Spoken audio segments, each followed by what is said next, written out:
দিনদার মুনিজদার মুসলিমবৃন্দ, আসসালামু আলাইকুম ওয়া রাহমাতুল্লাহি ওয়া বারাকাতুহু। মহান আল্লাহ সুবহানাহু ওয়া তাআলার দরবারে অসংখ্য অগণিত শুকরিয়া জ্ঞাপন করছি যে রব্বুল আলামিন পবিত্র সফর মাসের আজকের দ্বিতীয় জুমাতে আপনাকে আমাকে সালাতুল জুমআ আদায় করার জন্য যথাসময়ে আল্লাহর ঘরে এসে বসার তৌফিক দিয়েছেন। মহাগ্রন্থ আল কোরআনে কারীম থেকে সংক্ষিপ্ত পরিসরে কিছু কথা বলা এবং শোনার জন্য আমাদেরকে বাছাই করেছেন। এই জন্য আমরা শুরুতেই মুনিবের দরবারে শুকরিয়া জানাই, আলহামদুলিল্লাহ।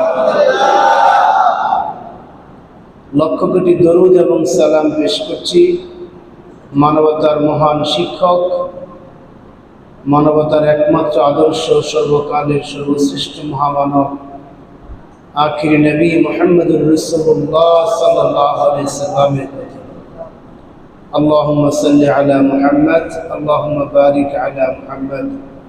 সম্মানিত হাজিরিন, মহাগ্রন্থ আল কোরআনের ধারাবাহিক আলোচনার অংশ হিসেবে আজকে আমি তেলাওয়াত করেছি সূরা নাহলের ৭২, ৭৩ এবং ৭৪ নম্বর আয়াত। তিনটি আয়াতে কারিমা তেলাওয়াত করেছি। আল্লাহ তাআলার নিকট তৌফিক কামনা করছি তিনি যেন তেলাওয়াতকৃত আয়াতে কারিমা থেকে সংক্ষিপ্ত পরিসরে নির্ধারিত সময়ের মধ্যে কিছু কথা বলার আমাদেরকে তৌফিক দান করেন, আমাকে তৌফিক দান করেন। যারা আমরা শুনছি আমাদের সকলকে এই কোরআনের আলোকে আমাদের জীবনকে পরিচালনা করার তৌফিক দান করেন, বলুন আমিন। সম্মানিত হাজিরিন, গত কয়েক সপ্তাহ যাবৎ আমরা আল্লাহ তাআলার কুদরত নিয়ে আলোচনা করছিলাম।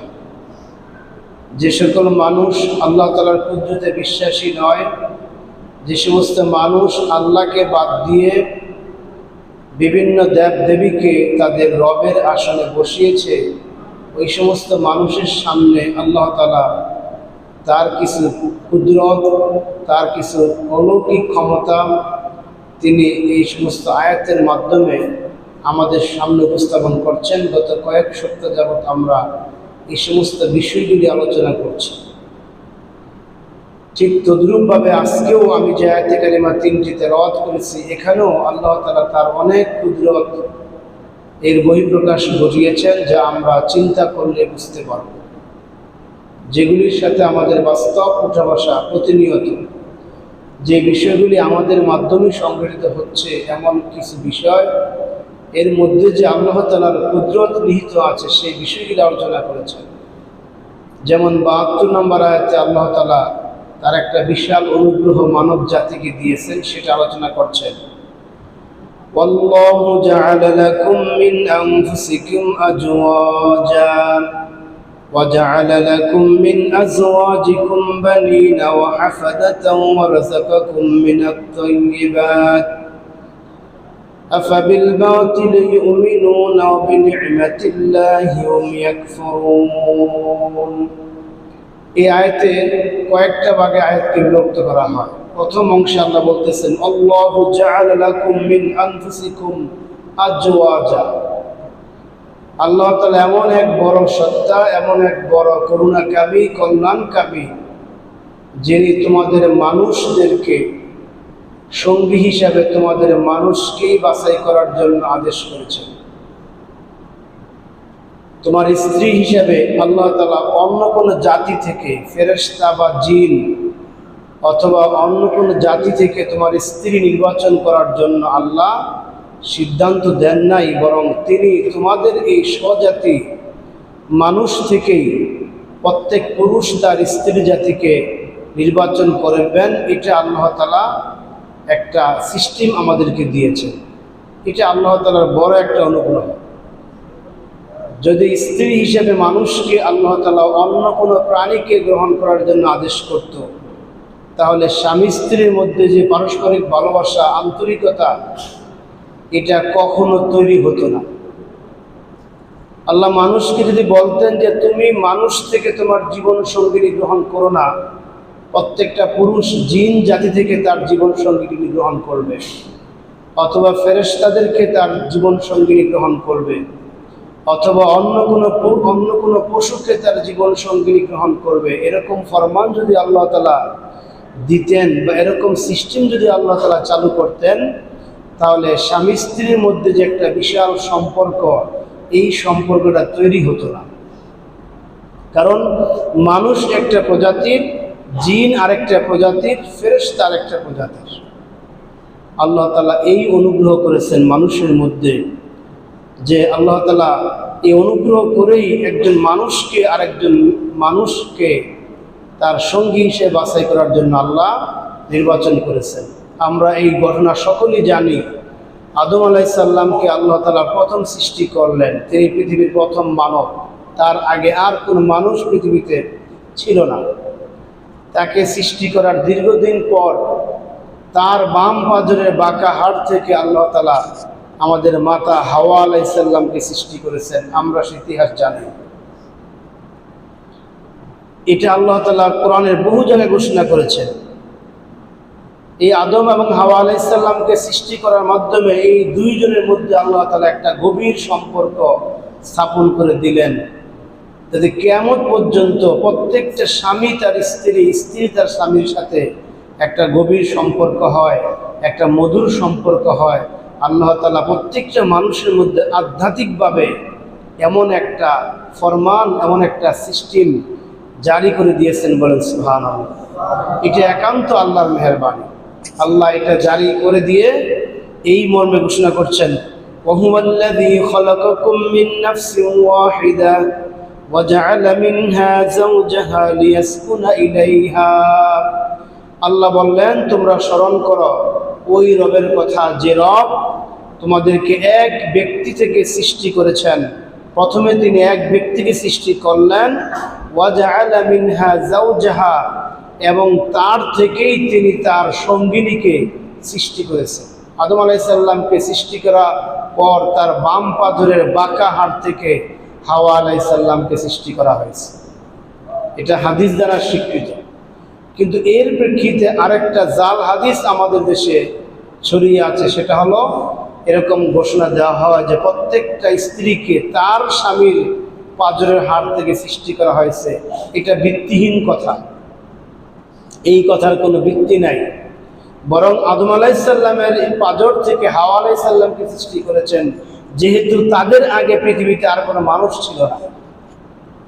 এরপরে আল্লাহ তাআলা শুধুমাত্র ঈসা আলাইহিস সালামকে ছাড়া যত মানুষ পৃথিবীতে সৃষ্টি করেছেন, প্রত্যেকটা মানুষকে সৃষ্টি করার পিছনে তার বাপ মা উভয়ের ভূমিকার প্রয়োজন রয়েছে, এবং কিয়ামত পর্যন্ত এটাই সিস্টেম থাকবে। তো এটা ভুল কথা যে প্রত্যেক স্বামীকে, প্রত্যেক স্ত্রীকে তার স্বামীর বাম পাজরের বাঁকা হাড় থেকে সৃষ্টি করা হয়েছে, এই কথাটা প্রচলিত। এটা ভুল কথা, এটা প্রসিদ্ধ কথা নয়। প্রসিদ্ধ এবং বিশুদ্ধ কথা হলো, আর শুধুমাত্র আদম আলাইহিস সালামের পায়ের পাজর থেকে বাম পাজরের বাঁকা হাড় দিয়ে শুধুমাত্র হাওয়া আলাইহিস সালামকে আল্লাহ তাআলা সৃষ্টি করেছেন। এভাবে আল্লাহ তাআলা একটা মানুষের মধ্যে থেকে আরেকটা মানুষকে সঙ্গী হিসাবে গ্রহণ করার মাধ্যমে স্বামী তার স্ত্রীর প্রশান্তির কারণ হবে, স্ত্রী তার স্বামীর প্রশান্তর কারণ হবে। এটা আল্লাহর বিধান। আল্লাহ তাআলা এই স্বামী স্ত্রীকে পোশাকের সাথে তুলনা করেছে। হুন্না লিবাসুল লাকুম ওয়া আনতুম লিবাসুল লাহুন্না। সূরা বাকারা এই বিষয়ে অনেক আলোচনা হয়েছে। আল্লাহ বলতেছেন, প্রত্যেক পুরুষকে হুন্না লিবাসুল লাকুম, তোমাদের জন্য তোমাদের স্ত্রীরা হলো তোমাদের পোশাকের মতো, ওয়া আনতুম লিবাসুল লাহুন্না, আর তোমরা হলে তাদের পোশাকের মতো। অর্থাৎ একটা পোশাক যেরকম আপনার দেহকে বাহিরের যত নাপাক রয়েছে, যত কষ্টদায়ক বিষয় রয়েছে, এই সব থেকে একটা পোশাক একজন মানুষের দেহকে রক্ষা করে। পোশাকের কারণে গায়ের মধ্যে অত বেশি রৌদ্র লাগে না, পোশাকের কারণে গায়ের মধ্যে ময়লা লাগে না, পোশাকের কারণে গায়ের মধ্যে ধুলাবালি লাগে না। এই বডিটাকে সেভ করে পোশাক। আল্লাহ তাআলা এখানে পোশাকের সাথে সাদৃশ্য করে এটা বুঝিয়েছেন, একজন স্বামী তার স্ত্রীর জন্য, স্ত্রী তার স্বামীর জন্য একে অপরের পরিপূরক। যাবতীয় অন্যায়, অশ্লীল, আজে বাজে কাজ থেকে স্বামী তার স্ত্রীকে রক্ষা করবে, স্ত্রী তার স্বামীকে রক্ষা করবে। বলেন সুবহানাল্লাহ।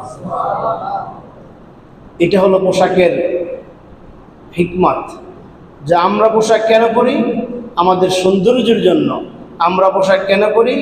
বাহিরের কষ্টদায়ক বস্তু থেকে শরীরকে রক্ষার জন্য। শীতকালে আমরা শীতের পোশাক পরি যাতে আমাদের গায়ের মধ্যে শীত না লাগে, কষ্ট অনুভব না হয়। আল্লাহ তাআলা সেই পোশাকের সাথে এই স্ত্রী এবং স্বামীকে এই পরস্পর পোশাকের সাথে তুলনা করে স্বামীর চরিত্রকে সংরক্ষণ রাখবে স্ত্রী, স্ত্রীর চরিত্রকে রাখবে সংরক্ষণ রাখবে স্বামী। এভাবে একটা মধুর সম্পর্ক তাদের মধ্যে তৈরি হবে। এটা আল্লাহর বিধান, এটা আল্লাহর পক্ষ থেকে বান্দাদের জন্য বড় একটা করুণা। আল্লাহ আরো বলতেছেন এই স্বামী স্ত্রী সম্পর্ককে গভীর করার জন্য আল্লাহ আরো বলতেছেন ওয়াশিরুহুন্না বিল মা'রুফ। সূরা নিসা আল্লাহ বলতেছেন যে তোমরা তোমাদের স্ত্রীর সাথে সৎ আচরণ করো। সুবহানাল্লাহ। কোনো পুরুষ তার স্ত্রীর সাথে অসৎ আচরণ করতে পারবে না, তাকে আঘাত দিতে পারবে না, তার প্রতি জুলুম করতে পারবে না, তার প্রতি কোনো অন্যায় করতে পারবে না। ওয়াশিরুহুন্না বিল মা'রুফ, ন্যায় সঙ্গতভাবে তার সাথে তুমি তোমার দাম্পত্য জীবন গড়ে তোলো। যেহেতু সে তোমার পোশাক স্বরূপ, তার প্রতি যত্নবান হও। তোমার পোশাকটা যেরকম তুমি যত্নের সাথে ব্যবহার করো, তার প্রতিও তুমি সেই যত্নের সাথে ব্যবহার করো, তাকেও তুমি সেই যত্নের দিকে গুরুত্ব দাও। এটা আল্লাহ বলতেছেন। ওয়ালা তানসাউল ফাদলা বাইনাকুম, হৃদ্যতা ভালোবাসা প্রদর্শন করতে তোমরা কোনো প্রকার কার্পণ্য করবে না। এটা আল্লাহর আদেশ। স্ত্রীর সাথে স্বামীর, স্বামীর সাথে স্ত্রীর ভালোবাসা প্রকাশ করতে, হৃদ্যতা প্রকাশ করতে, সহানুভূতি প্রকাশ করতে। ওয়ালা তানসাউ, সে যেন কোনো প্রকার কার্পণ্যতা না করে।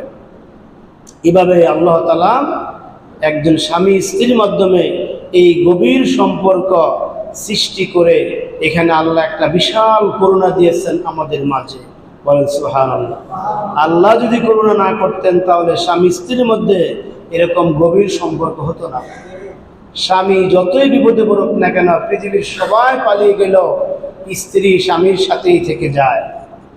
স্ত্রী যতই বিপদে পড়ুক না কেন, স্বামী তাকে রেখে দূরে সরে যায় না। এটাই পৃথিবীর ইতিহাস। আপনারা হযরত আইয়ুব আলাইহিস সালামের নাম শুনেছেন, ঘটনা জানেন। বিবি রাহিমা রাদিয়াল্লাহু তাআলা আনহা, এই বিবি রাহিমা ছিলেন তার স্ত্রী। আল্লাহ তাআলার পক্ষ থেকে পরীক্ষায় তিনি পড়েছিলেন। গোটা দেহের মধ্যে পোকায় বাসা বেঁধেছিল, গোটা দেহটা একবারে পোকায় খেয়ে জীর্ণ শীর্ণ করে ফেলেছে। দেহ থেকে দুর্গন্ধ বেরোচ্ছিল, কেউ তার কাছে আসে না। তাকে তার বাড়ি থেকে তার দুর্গন্ধের কারণে প্রতিবেশীরা থাকতে পারছে না। একটা জীবন্ত মানুষের গা থেকে দুর্গন্ধ হচ্ছে, তখন গ্রামবাসী সিদ্ধান্ত নিয়ে তাকে দূরের এক মরুভূমিতে রেখে আসে। কিন্তু সবাই তাকে ছাড়ে গেছে, কিন্তু তার স্ত্রী রাহিমা তাকে ছাড়েন নাই, তিনি তার সাথেই ছিলেন। বলেন সুবহানাল্লাহ। খাদিজা রাদিয়াল্লাহু তাআলা আনহা, রাসূল পাক সাল্লাল্লাহু আলাইহি সাল্লাম যখন সেই হেরা পর্বতে ধ্যানে মগ্ন ছিলেন, সেই দুর্গম পথ পাড়ি দিয়ে প্রায় একদিন পর পর, 2 দিন পর পর সেখানে তিনি খাবার দিয়ে আসতেন। বলেন সুবহানাল্লাহ। এই যে একটা সম্পর্ক স্বামী স্ত্রীর মাঝে, এটা আল্লাহ তাআলা মুমিনদের জন্য দিয়ে থাকেন। কাফের মুশরিকদের মধ্যে এত সম্পর্ক থাকে না, কারণ তারা আল্লাহর অনুগ্রহে বিশ্বাসী না, যার ফলে তাদের মধ্যে এত গভীর সম্পর্ক থাকে না। এটা একমাত্র মুমিনদের মধ্যেই থেকে থাকে। এটা আল্লাহ তাআলার পক্ষ থেকে একটা করুণা, একটা দয়া। এই দয়া এবং করুণাটা আমরা যাতে বুঝতে পারি, এই জন্য আল্লাহ তাআলা এই অংশে এই বিষয়টা আলোচনা করেছেন। আয়াতের দ্বিতীয় অংশ, وَجَعَلَ لَكُم مِّنْ أَزْوَاجِكُمْ بَنِينَ وَحَفَدَةً। দ্বিতীয় অংশে আল্লাহ বলতেছেন এই স্ত্রীদের মাধ্যমে আল্লাহ তাআলা তোমাদেরকে দান করেন, তোমাদের পুত্র, তোমাদের পৌত্রাদি, সন্তানাদি আল্লাহ তাআলা তোমাদের এই স্ত্রীদের মাধ্যমে আল্লাহ তাআলা দান করেন। বলেন সুবহানাল্লাহ। স্বামী এবং স্ত্রী, স্ত্রী এবং স্বামী, এই দুইয়ের সমন্বয়ে আল্লাহ তাআলা প্রত্যেক স্ত্রীর মাধ্যমে এই পৃথিবীকে সাজাচ্ছেন, এই পৃথিবীকে বড় করতেছেন, এই পৃথিবীকে তিনি আবাদ করতেছেন। সূরা নিসার 1 নম্বর আয়াতে আল্লাহ বলতেছেন, ইয়া আইয়ুহান নাসু ইত্তাকু রাব্বাকুমুল্লাযী খালাকাকুম মিন নাফসিন ওয়াহিদা। হে মানব সকল, তোমরা সেই আল্লাহকে ভয় করো যিনি একমাত্র একটা আত্মা থেকে, একজন মানুষ থেকে তোমাদেরকে সৃষ্টি করেছেন। এবং সেই মানুষ থেকে ওয়াখালাকা মিনহা যাওজাহা, তার স্ত্রীকে সৃষ্টি করেছেন, ওয়াবাসসা মিনহুমা রিজালান কাসীরান ওয়ান নিসা, এবং এই দুইজনের মাধ্যমে তিনি গোটা পৃথিবীতে অসংখ্য নারী পুরুষকে তিনি ছড়িয়ে দিয়েছেন। বলেন সুবহানাল্লাহ। এই স্বামী স্ত্রীর এই গভীর সম্পর্কের উদ্দেশ্য হলো এই গোটা পৃথিবীকে মানুষের দ্বারা আবাদ করা, গোটা পৃথিবীতে মানুষের বসবাসকে বৃদ্ধি করা, এটা হলো উদ্দেশ্য। আল্লাহ তাআলা বলেন এটা বড় একটা করুণা, এই বড় একটা করুণার মাধ্যমে আমি একটা বিরাট কুদরত আমি কাজ করতেছি। আল্লাহ তাআলা এখানে মিন আজওয়াজিকুম বলেছেন, অর্থাৎ তোমাদের স্ত্রীদের কাছ থেকে বানিন সন্তান সন্ততি বের হয়ে আসে। এখানে আল্লাহ তাআলা স্ত্রীর কথা উল্লেখ করেছেন, এর কারণ হলো সন্তান জন্ম দেওয়ার ক্ষেত্রে পুরুষের চাইতে স্ত্রী ভূমিকা বেশি। কি বলেন? পুরুষের কাজটা এখানে কি? পুরুষের কাজটা হলো শুধুমাত্র তার দেহ থেকে এক ফোঁটা পানি সেই স্ত্রীর জরায়ুতে পড়লো, এই তার কাজ শেষ। এরপরে পুরুষের কোনো আর কাজ নাই। সেই নারীর জরায়ুর মধ্যেই আল্লাহ তাআলা বিশেষ প্রক্রিয়ায় একবারে সেখান থেকে আস্তে আস্তে একটা মানুষকে একেবারে একটা নাপাক রক্তবিন্দু থেকে সেই বিন্দুকে আস্তে আস্তে পর্যায়ক্রমে বড় করে গোশতে টুকরা করেন, এবং সেখানে আল্লাহ তাআলা একটা হাড় বসান, পুরো একটা বডি স্ট্রাকচার সেখানে আল্লাহ তৈরি করেন। এরপরে সেখানে একটা মানুষ আকৃতি দিয়ে তার চেহারা আল্লাহ সৃষ্টি করেন, তার মধ্যে আল্লাহ আত্মা দেন। এই দেওয়ার পর সেখান থেকে একটা সুন্দর ফুটফুটে মানুষ সেখান থেকে পৃথিবীতে বের হয়ে আসে। বলেন ঠিক কিনা? এই যে মাঝখানে যতগুলি কাজ হলো, মাঝখানে যতগুলো সময় গেল, 8 মাস 9 মাস 9.5 মাস 10 মাস যে সময়গুলি গেল, এই গোটার সময়টাই পুরুষের তুলনায় স্ত্রীটা কষ্ট বেশি করেছেন। ঠিক কিনা? এই জন্য আল্লাহ তাআলা বলছেন কি, মিন আজওয়াজিকুম বানিন, তোমাদের স্ত্রীদের কাছ থেকে আমি এভাবে সন্তান বের করে নিয়ে আসি। এখানে আমার একটা বিশেষ কুদরত কাজ করতেছে, তোমরা একটু চিন্তা করো, একটু ফিকির করো, একটু দেখো আমি আল্লাহ তাআলা কিভাবে তোমাকে এই মাতৃগর্ভে ফি করারিন মাকিন 3 স্তর বিশিষ্ট একটি নিরাপদ জায়গা থেকে তোমাকে আমি একটা পুরুষ হিসাবে, একটা নারী হিসাবে, একটা জীবন্ত মানুষ হিসাবে আমি পৃথিবীতে বের করে নিয়ে আসি। বলেন সুবহানাল্লাহ। এখানে আল্লাহ তাআলার বিরাট কুদরত কাজ করতেছে। যদি আমরা চিন্তা করি, একটা সন্তান মাতৃগর্ভে যখন তার আত্মা আসে তখন থেকে সে সেখানে খাবার খায়।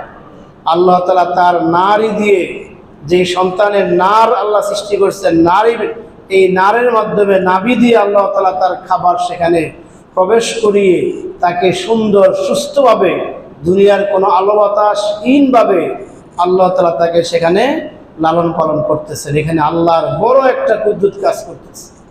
এই সন্তানটা পৃথিবীতে ভূমিষ্ঠ হওয়ার সাথে সাথে সে খাবার চায়, খাবারের জন্য সে হাউতাস করে, চিৎকার করে, সে খাবার খুঁজে। এখন থেকে 1 ঘন্টা পূর্ব সে ভূমিষ্ঠ হওয়ার আগে তার খাবারের ব্যবস্থা ছিল তার নাভি দিয়ে মায়ের মাসিকের জমে যাওয়া রক্তগুলি। ঠিক কিনা? সে নাভি দিয়ে দুনিয়ার সকল চিকিৎসা বিজ্ঞান এই মর্মে স্থির সিদ্ধান্ত নিয়েছেন যে মুহাম্মদ সাল্লাল্লাহু আলাইহি সাল্লাম 1500 বছর পূর্বে যেই কথা বলেছেন যে সন্তান তার মায়ের মাসিকের রক্তগুলি খেয়ে সেখানে বড় হয়, এটা আধুনিক বিজ্ঞানও স্বীকার করেছেন। বলেন সুবহানাল্লাহ। এই সন্তানটা 1 ঘন্টা পূর্বে নাভির মাধ্যমে খাবার গ্রহণ করেছেন, এখন সে ভূমিষ্ঠ হলো।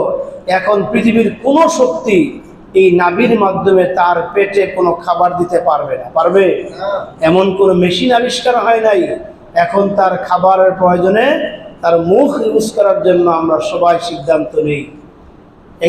ইতিপূর্বে যেটা মুখ তার ইউজ করেন নাই, তার মুখ ব্যবহার তিনি আল্লাহ করান নাই, তার নাভির মাধ্যমে আল্লাহ খাবার দিয়েছেন।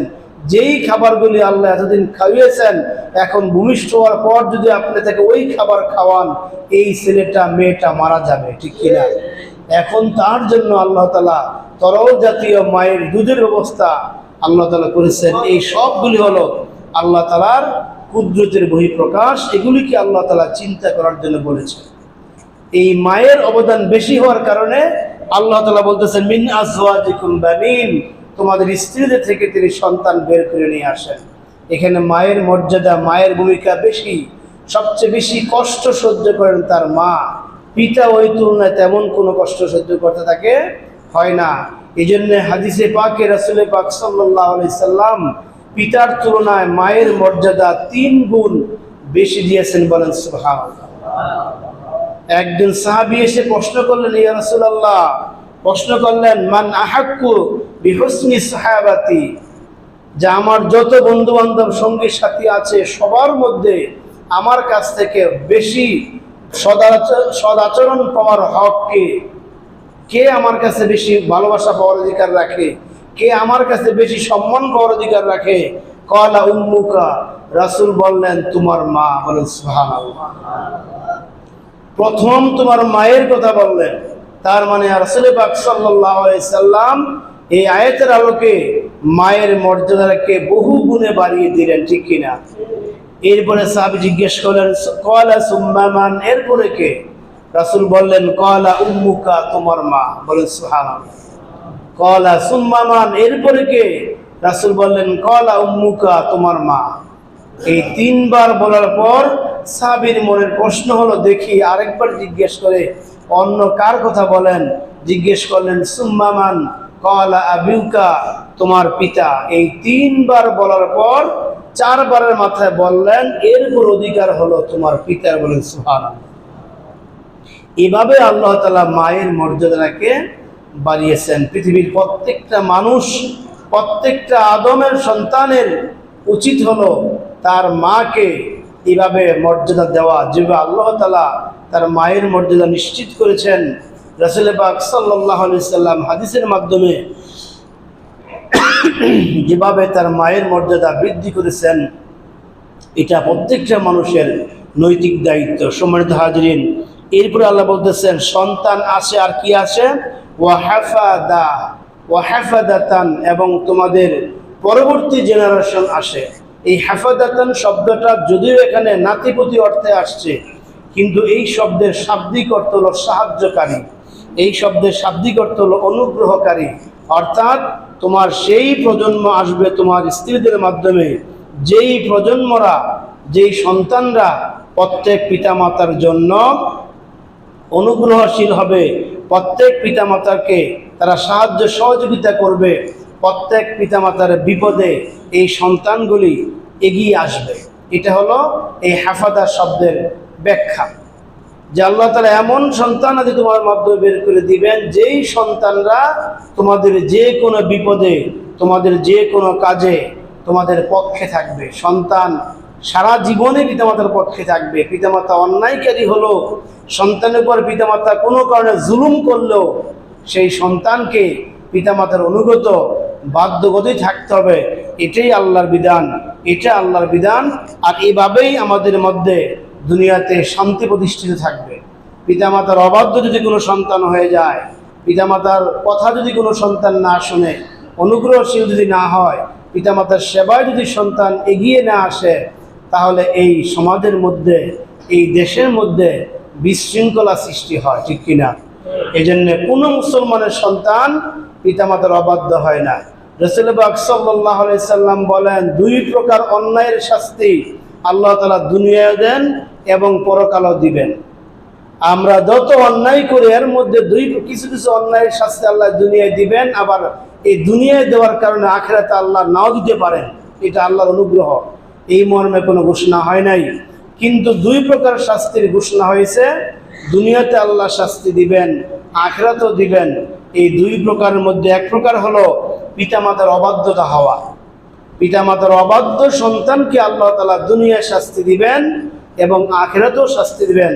আর দ্বিতীয় হলো জুলুম করা। যারা মানুষের উপর জুলুম করবে, অত্যাচার করবে, এই জুলুম অত্যাচারের শাস্তি আল্লাহ দুনিয়ায় দিবেন, আবার পরকালও দিবেন। কোরআনে বহু জায়গায় আল্লাহ বলেছেন, ওয়াবিল ওয়ালিদাইনি ইহসানা। অনেক জায়গায় এই শব্দটা এসেছে। ওয়াকাদা রাব্বুকা আল্লা তা'বুদু ইল্লা ইয়াহু ওয়াবিল ওয়ালিদাইনি ইহসানা। সূরা বনী ইসরাঈলের এখানে বিস্তারিত আলোচনা আসছে যে আল্লাহর দাসত্ব করো। আল্লাহর দাসত্ব করার জন্য আল্লাহ ফরমান জারি করেছেন, আর তার দাসত্বের পর তোমাকে যেই কাজটা করতে হবে, বিল ওয়ালিদাইনি ইহসানা, তোমার পিতামাতার সাথে উত্তম আচরণ করতে হবে। বলেন সুবহানাল্লাহ। এই পিতামাতার অবাধ্য হলে আল্লাহ তাআলা তাকে দুনিয়া শাস্তি দিবেন এবং আখিরাতেও শাস্তি দিবেন। আর কেউ যদি জুলুম করে, অন্যায় করে, অত্যাচার করে, অপরের হক নষ্ট করে, অধিকারে হস্তক্ষেপ করে, জুলুম অন্যায় করে, তাহলে তার শাস্তি আল্লাহ তাআলা দুনিয়ায় দিবেন এবং কিয়ামতেও দিবেন। এই জন্য আল্লাহ কোরআনে বহু জায়গায় বলছেন, আল্লাহু লা ইয়াহদিল কওমাজ যালিমিন, আল্লাহ জালেমদেরকে হেদায়েত দান করেন না। এই জালেমদেরকে হেদায়েত দান করেন না, এটা হলো দুনিয়ার শাস্তি, এটা হলো তার কি দুনিয়ার শাস্তি। আর পরকালে আল্লাহ তাআলা দুনিয়াতে হেদায়েত না দেওয়ার কারণে পরকালে আল্লাহ তাআলা তাকে কঠিন শাস্তির সম্মুখীন হতে লাগবে। এই জন্য এই দুইটা অন্যায় কাজ করা যাবে না, জুলুম করা যাবে না, আর পিতামাতার সাথে কখনো বেয়াদবি করা যাবে না। এটা আমাদের প্রত্যেককে খেয়াল রাখতে হবে। রাসূল পাক সাল্লাল্লাহু আলাইহি সাল্লাম এই পিতামাতাকে প্রত্যেক সন্তানের জন্য জান্নাত অথবা জাহান্নাম সাব্যস্ত করেছেন। বলে সুবহানাল্লাহ। উমা জান্নাতুকা ওয়া নারুকা, পিতামাতার সন্তুষ্টি অর্জন করে তুমি যদি দুনিয়া থেকে বিদায় নিতে পারো, তাহলে তুমি এই পিতামাতা তোমার জন্য জান্নাত। আর পিতামাতার অসন্তুষ্টি নিয়ে তুমি দুনিয়া থেকে চলে গেলে, অথবা তোমার পিতামাতা বিদায় হয়ে গেল দুনিয়া থেকে, তোমার উপর, তোমার আচরণে, কথাবার্তায় পিতামাতা তোমার উপর সন্তুষ্ট ছিল না, এখন তোমার এই পিতামাতার অসন্তুষ্টি তোমাকে আল্লাহর জাহান্নামে নিয়ে যাবে। বলে নাউজুবিল্লাহ। এই জন্য পিতামাতার অবাধ্য হওয়া যাবে না। আয়াতের একেবারে শেষ এই পরবর্তী অংশে বলতেছেন আল্লাহ তাআলা, ওয়ারাযাকাকুম মিনাত তাইয়্যিবাত, এবং বিভিন্ন ধরনের পবিত্র উত্তম জীবন উপকরণ আল্লাহ তাআলাই দান করে থাকেন। বলেন সুবহানাল্লাহ। আল্লাহ বলতেছেন ওয়ারাযাকাকুম মিনাত তাইয়্যিবাত, উত্তম জীবন উপকরণ। রিজিক এখানে বলেছেন, রিজিক শব্দের অর্থ আমরা যা খাই শুধু তাই নয়, বরং আমাদেরকে আল্লাহ তাআলা এই দুনিয়াকে ভোগ করার জন্য আল্লাহ যত কিছু দিয়েছেন সব কিছু হলো আল্লাহর রিজিক। বলেন সুবহানাল্লাহ। আল্লাহ আমাদেরকে, একমাত্র মানুষকেই আল্লাহ উত্তম রিজিক দিয়েছেন। যেমন আমরা যে খাবারগুলি গ্রহণ করি, এরকম হরেক রকমের খাবার আল্লাহ তাআলা কোনো পশু পাখিকে খাওয়ান না। আমরা যে পবিত্র খাবারগুলি খাই, এরকম পবিত্র খাবার কোনো পশু পাখিকে আল্লাহ তাআলা খাওয়ান না। এমন বহু পশু আছে আমাদের মল মূত্রগুলি খেয়ে তাদের জীবনযাপন তারা করে কিনা, নিজেদের মল মূত্রই তারা ভক্ষণ করে, এমন পশু পাখি রয়েছে। আল্লাহ বলেন না, তোমাদেরকে পবিত্র এবং হালালান, পবিত্র এবং উত্তম রিজিক আমি তোমাদেরকে দান করেছি, এটা আমার অনুগ্রহ। আমি ইচ্ছে করলে তোমাদেরকে বিভিন্ন ধরনের অখাদ্য খাবার হিসেবে তোমাদেরকে আমি দিতে পারতাম, কিন্তু তোমরা আশরাফুল মাখলুকাত, এই জন্য তোমাদেরকে আমি উত্তম খাবার দিয়েছি, তোমাদেরকে রাযাকাকুম মিন তাইয়্যিবাত, উত্তম বাসস্থান দিয়েছি। আমরা যেই জায়গায় ঘুমাই, যেই জায়গায় আমরা চলাফেরা করি, এরকম জায়গায় কিন্তু কোনো পশু পাখি ঘুমাইতে পারে না। আপনার বাড়ির বাসাটা, আপনার বেডরুমটা, আপনার বাড়ির যে গুণগত মান, পৃথিবীর কোনো পশুর বাড়ি এরকম গুণগত মানের নাই। আছে নাকি? আমাদের যে গৃহপালিত পশুগুলি আছে, গরু, ছাগল, ভেড়া, তার বাসস্থানের কথা আপনি চিন্তা করেন, আর একবারে আমাদের বাসস্থানের কথা চিন্তা করেন। আল্লাহ তাআলা কত পার্থক্য আল্লাহ দিলেন। আল্লাহ বলতেছেন, তোমাদেরকে আমি উত্তম পোশাক ব্যবস্থা আমি করেছি। আমরা যে পোশাক ব্যবহার করি, এই পোশাকটা আল্লাহ তাআলা অন্য কোনো প্রাণীকে দেয় নাই। দিয়েছে নাকি? দেয় নাই। আমাদেরকে আল্লাহ তাআলা উত্তম যানবাহন দিয়েছেন। আমরা উত্তম যানবাহন ব্যবহার করি, যেটা অন্য কোনো পশু ব্যবহার করতে পারে না। আমরা উত্তম জীবন উপকরণ, অর্থাৎ আমরা জ্ঞান বিজ্ঞান শিখে আমরা সমস্ত সৃষ্টির মধ্যে আমরা আশরাফুল মাখলুকাত হয়েছি। বলেন সুবহানাল্লাহ। এই কেন আমরা হয়েছি? আল্লাহ তাআলা আমাদেরকে উত্তম জীবন উপকরণ দিয়েছেন। এখানে আল্লাহ তাআলার বিশাল কুদরত রয়েছে। একটা গাভী একেবারে সৃষ্টির শুরু থেকে এখন পর্যন্ত তার খাবারের মান খুব বেশি পার্থক্য হয় নাই। সৃষ্টির শুরু থেকে তারা ঘাস খেয়ে বড় হচ্ছে, খড়কুটা খাচ্ছে, এখনো তারা এগুলিই খাচ্ছে। হয়তো আমরা আমাদের স্বার্থে কিছু খাবার তাদের জন্য আমরা আধুনিক তৈরি করেছি, মূল খাবার তাদের ওটাই। কিন্তু দেখেন, এই মানুষরা যত দিন যাচ্ছে তাদের খাবারের মেনু পরিবর্তন হচ্ছে, বৃদ্ধি পাচ্ছে। এখন থেকে 20 বছর আগে, 30 বছর আগে, 40 বছর আগে আগের মুরব্বীরা যা খাইতেন তাদের তুলনায় এখনকার সময়ে খাবারের আইটেম অনেক গুণে বেড়েছে, ঠিক কিনা? এই সমস্ত খাবার তারা চিন্তাই করেন নাই। এখন থেকে 100 বছর আগে যে যানবাহন ছিল তার তুলনায় এখন যানবাহন অনেক বেড়েছে। এখন থেকে 100 বছর আগে তারা যেই মানে পোশাক পরিধান করতেন, এখন বর্তমান এই যুগে এসে পোশাক অনেক আধুনিক হয়েছে। এগুলি সব কিছু বলতেছেন আল্লাহ যে ওয়ারাযাকাকুম মিনাত তাইয়্যিবাত, আমি আল্লাহ তাআলা তোমাদেরকে এভাবেই অনুগ্রহ দিয়েছি।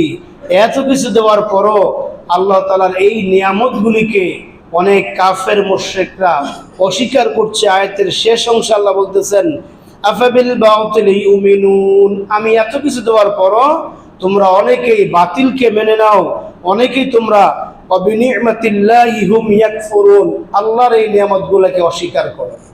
অর্থাৎ আল্লাহ বলতেছেন আমি আল্লাহ তাআলা তোমাদেরকে এত কিছু দিলাম, এত জীবন উপকরণ দান করলাম, এত নিয়ামত দিলাম, এত কিছু দেওয়ার পরও তোমরা কাফের মুশরিকরা আমি আল্লাহকে বাদ দিয়ে তোমরা সেই দেবতার সামনে, দেবীর সামনে, মূর্তির সামনে মাথা নত করে আমি আল্লাহর সাথে তাদেরকে তোমরা শরীক করো। বলেন নাউজুবিল্লাহ।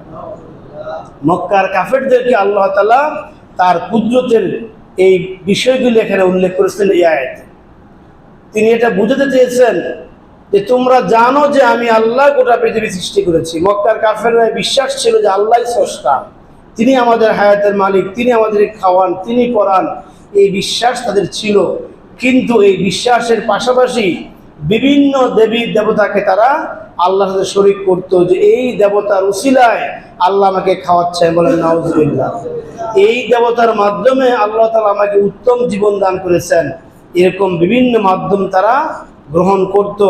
তারা আল্লাহকে বাদ দিয়ে আল্লাহর ইবাদতের পাশাপাশি ওই সমস্ত দেবের তারা ইবাদত করত, তাদেরকে সেজদা করত, তাদের পূজা করত।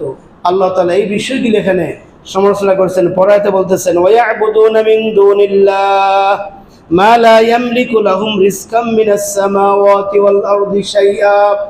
আল্লাহ বলতেছেন এই সমস্ত মানুষগুলি আমি আল্লাহকে ছাড়া বিভিন্ন দেব দেবীর পূজায় লিপ্ত আছে, অথচ ওই দেব দেবীরা রিজকাম মিনাস সামাওয়াতি ওয়াল আরদি শাইআ, আকাশ থেকে জমিন থেকে কোনো প্রকার রিজিক তারা এখানে আনতে পারে না। আকাশ থেকে রিজিক বর্ষণ কে করান? আল্লাহ করান। বৃষ্টির মাধ্যমে জমিনকে উর্বরতা দান করেন, সেই জমিন থেকে রিজিকের ব্যবস্থা আল্লাহ করান। এই বিশ্বাসটা মুসলমানদের শতভাগ রয়েছে। শতভাগ থাকার কারণে আমরা মুসলমান। আর যাদের মধ্যে শরিকানা রয়েছে, অর্ধেক 50 ভাগ আল্লাহ নিয়ে আসেন আর 50 ভাগ এই দেবদেবীর মাধ্যমে আসে, এই চিন্তা করলে কারো ইমান থাকবে? ইমান থাকবে না। তিনি যত বড়ই হন না কেন, তিনি যদি কোনো কাউকে খুশি করার জন্য এই কথা বলেন যে তোমাদের দেব দেবীদের ঘোড়ায় চড়ে, অর্থাৎ তোমাদের এই দেব দেবীদের পিঠে চড়ে এবার আমাদের ফসল ভালো হয়েছে, এই মর্মে যদি কোনো বক্তব্য দেন, তার ইমান থাকবে? ইমান থাকবে না। এরকম বক্তব্য কিন্তু আমরা ইতিপূর্বে শুনেছি।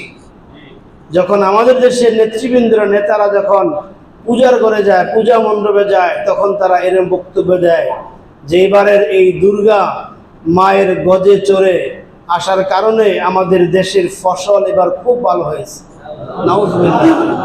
এরকম বক্তব্য কিন্তু আমরা ইতিপূর্বে শুনেছি, আমাদের নেতা নেত্রীদের মুখে আমরা শুনেছি।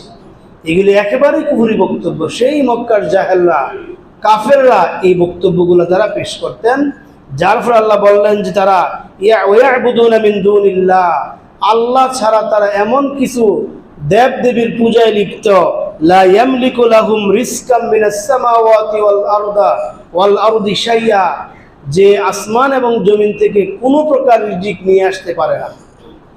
আসমান এবং জমিন থেকে যত রিজিক আমরা পাই, সকল রিজিকের একমাত্র মালিককে আল্লাহ।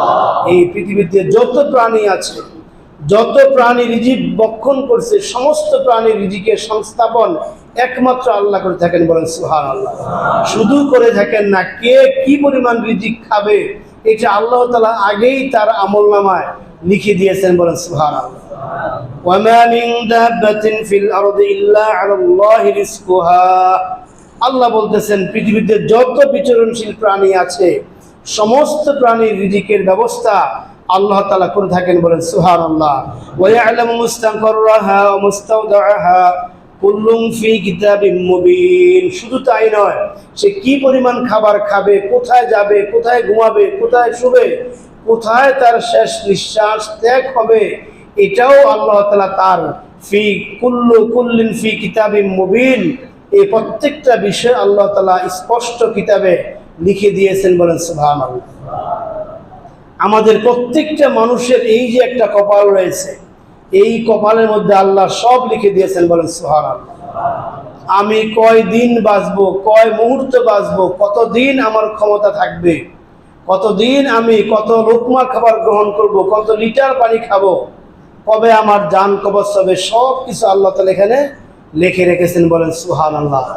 এই লেখাটা দুনিয়ার কোনো মানুষ করতে পারবে না, দুনিয়ার কোনো মানুষের মেশিনে এটা ধরবে না। এটা ধরার জন্য আল্লাহ যে মেশিন আবিষ্কার করেছেন, এটা একমাত্র আল্লাহ বুঝেন, আর ফেরেশতারা দেখেন, আর কেউ এটা বুঝবে না। আমরা দেখবেন এই যে বারকোডগুলো দেওয়া থাকে, কিউআর কোড স্ক্যানিং মোবাইলে করার কারণে আমরা দেখি কি আছে ভিতরে, এছাড়া দেখা যায় না। দেখা যায়, আপনি অতি সহজে বুঝবেন, বিকাশের দোকানে যখন যাইবেন তখন দেখবেন তার বিকাশ নাম্বারে একটা বারকোড দেওয়া থাকে। আপনি যখন সেন্ড মানি করবেন বা ক্যাশ আউট করবেন, তখন সেখানে গেলে একটা অপশন আসে কিউআর কোড স্ক্যান, আছে কি না? সেখানে আপনি ওইটার সামনে যখন আপনি মোবাইল রাখবেন, ওই সফটওয়্যারে আপনাকে বলে দিবে এই বারকোডের নাম্বারটা এত, ঠিক কিনা? অন্য কোনোভাবে এটা বোঝার কোনো সুযোগ নাই, আছে নাকি? কথা বলেন, কোনো সুযোগ নেই এটা বুঝার। এটা একমাত্র যে সফটওয়্যার যারা বানিয়েছেন তারাই এই সফটওয়্যার ইউজ না করলে বুঝার সুযোগ নাই। ঠিক আল্লাহ তাআলা আমাদের এই কপালের মধ্যে এমন বারকোড রেখেছেন, দুনিয়ার কোনো স্ক্যানার দ্বারা স্ক্যান হবে না, এটা আল্লাহ তাআলা জানেন, এবং ফেরেশতারা তাদের কাছে স্ক্যানিং আছে, তারা জানেন। এর মাধ্যমে আল্লাহ তাআলা সব কিছু লিখে রেখেছেন। এই সব কিছু হলো আল্লাহর কুদরত। এই কাফের মুশরিকরা এই বিষয়গুলি তারা মানতে রাজি না।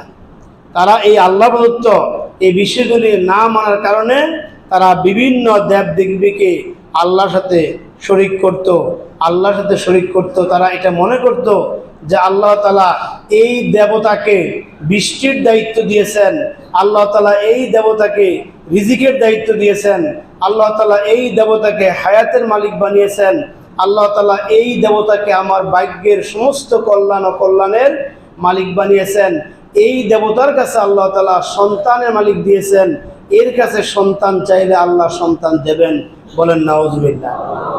এই আকীদাটা কাফের মুশরিকদের ছিল। অনেক ক্ষেত্রে অনেক মুসলমানরাও এই আকীদা পোষণ করে থাকে কি না? তারা সন্তান হয় না, তারা সেই মাজারে চলে যায়, মেয়েটার বিয়ে হয় না, ছেলেটার বিয়ে হয় না, ব্যবসায় মন্দা, তখন তারা ছুটে যায় ওই মাজারে যিনি শায়িত আছেন তার কাছে গিয়ে এই মনে ফরিয়াদ করে যে বাবা, অথবা তাকে যা বলার তার বাসায় সে সেখানে এই কথা বলে আসে যে আমার সন্তান হচ্ছে না, তুমি একটা সন্তান দাও, বলেন নাউজুবিল্লাহ। আমার ব্যবসার মধ্যে উন্নতি হচ্ছে না, আমাকে ব্যবসার মধ্যে একটা মুনাফা দিয়ে দাও, এরকম অনেক কিছু তারা সেখানে কামনা করে। এই মক্কার কাফের মুশরিকরা এই কামনাগুলি করত। তারা বিভিন্নভাবে এই দেবদেবীর সামনে মাথা নত করে নিজের ঈমানটাকে সেখানে তারা বিকিয়ে দিত।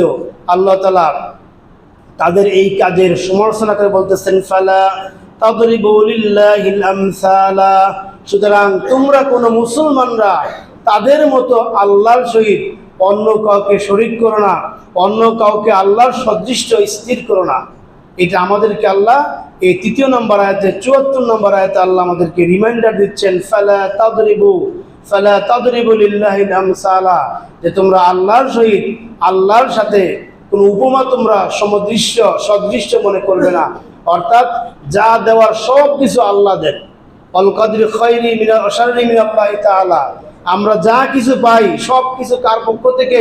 আল্লাহর পক্ষ থেকে। বিপদ মুসিবত, বালা মুসিবত, সুসময় দুঃখের সময় সব কিছু একমাত্র মালিক আল্লাহ দিয়ে থাকেন। ইন্নাল্লাহা ইয়ালামু আনতুম লা তা'লামুন, আল্লাহ বলেন তিনি জানেন যে তার সমকক্ষ কেউ নাই, তোমরা জানো না।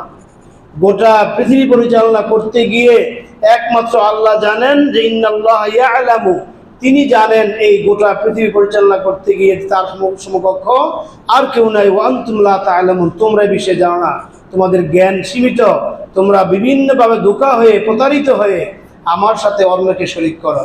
সম্মানিত হাজিরিন, এই তিনটা আয়াতের মাধ্যমে আল্লাহ তাআলা তার বিশাল কুদরতের বহিঃপ্রকাশ আমাদের সামনে পেশ করেছেন, যাতে করে আমরা কোনো মুসলমান ওই কাফেরদের মতো আল্লাহর সাথে কাউকে শরীক না করি, অজ্ঞতাবশত হয়ে কাফেরদের মতো মূর্খতাবশত হয়ে আমরা যেন আল্লাহর সাথে অন্যকে শরীক না করি। এই বিষয়টা আল্লাহ তাআলা এই তিনটি আয়াতের মাধ্যমে তার কুদরত প্রকাশ করে, আমাদের মধ্যে তার কুদরত বিরাজমান আছে সেগুলি প্রকাশ করে তিনি এই কথা উল্লেখ করেছেন। এই জন্য আসুন আমরা জীবনে যত আমল করব, যত ইবাদত করব, যা কিছু চাবো, যা কিছু বলবো, সব কিছু কার কাছে? আল্লাহর কাছে। ইন্না সালাতি ওয়া নুসুকি ওয়া মাহইয়ায়া ওয়া মামাতি লিল্লাহি রাব্বিল আলামিন। আমাদের যা কিছু চাওয়া হবে, যা কিছু করা হবে, সব কিছু হবে একমাত্র কার জন্য? আল্লাহর জন্য। তাহলে আল্লাহ তাআলা দুনিয়ায় শান্তি দিবেন, পরকালে মুক্তি দিবেন। আর যদি আমরা এর মধ্যে কোনো প্রকার ভেজাল করে ফেলি, আল্লাহকে বাদ দিয়ে অন্য কাউকে খুশি করার জন্য, অন্য পক্ষকে খুশি করার জন্য আমরা কোনো কাজ করে থাকি, তাহলে আল্লাহ তাআলা আমাদেরকে এই দুনিয়াতেই লাঞ্ছনা করবেন, এই দুনিয়াতে আমাদেরকে বিভিন্ন আযাব গজব দিয়ে ধ্বংস করে দিবেন। আল্লাহ তাআলা আমাদেরকে এই আয়াতগুলির আলোকে আমাদের জীবনকে পরিচালনা করার তৌফিক দান করুন। আমিন।